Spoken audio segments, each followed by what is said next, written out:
কেউ যদি আজগবি কথা বলে আমি বিনা পয়সা বাংলাদেশের লোক নেব, আমি আবার 700 রিঙ্গিট করে আপনার দেবো কিনা সার্ভিস ফি দেবো, এগুলো তো আজগবি কথাবার্তা। এইটা তারা গভর্নমেন্টকে বুঝাচ্ছে। অন্যদিকে আমরা কি দেখতে পাচ্ছি, যারা অতীতে সিন্ডিকেটের ছিল আবার তারা সিন্ডিকেট করার জন্য 25-26 জন লোককে তারা সিলেক্ট করছে, তারা অলরেডি ফর্ম করে বলছে একটা সিন্ডিকেট। প্রত্যেকটা সিন্ডিকেটের মেম্বার থেকে তারা 15 কোটি টাকা দাবি করতেছে।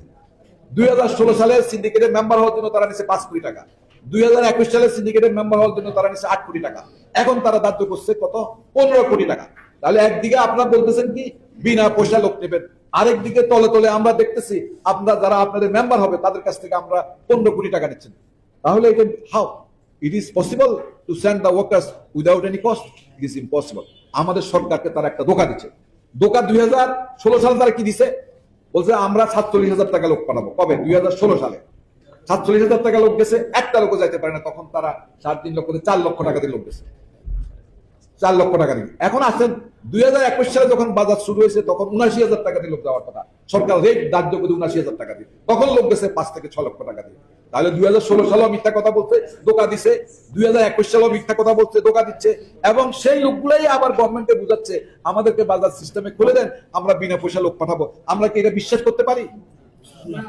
আমরা কিছু বিশ্বাস করতে পারি না। তারা কমপ্লিটলি আমাদেরকে ধোঁকা দিয়ে আসতেছে, ধোঁকা দিয়ে যাচ্ছে। এটা কারণটা কি? 16 সালে ধোঁকা দিছে, কোনো ফাঁসি হয় নাই, কোনো বিচারও নাই। 21 সালে ধোঁকা দিছে, কোনো সাজা হয় নাই, তাদের কোনো বিচার হয় নাই। গভর্নমেন্ট তাদেরকে শেল্টার দিচ্ছে। এখন আমরা বর্তমানে বেশিরভাগ সরকার নাই, এই দেশে একটি গণতান্ত্রিক সরকার প্রতিষ্ঠা হয়েছে, জনগণের সরকার।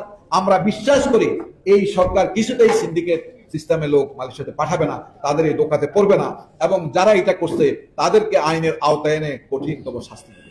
যদি শাস্তি না দেয় এই দেশ থেকে সিন্ডিকেট প্রতিহত কিছুতে করা যাবে না।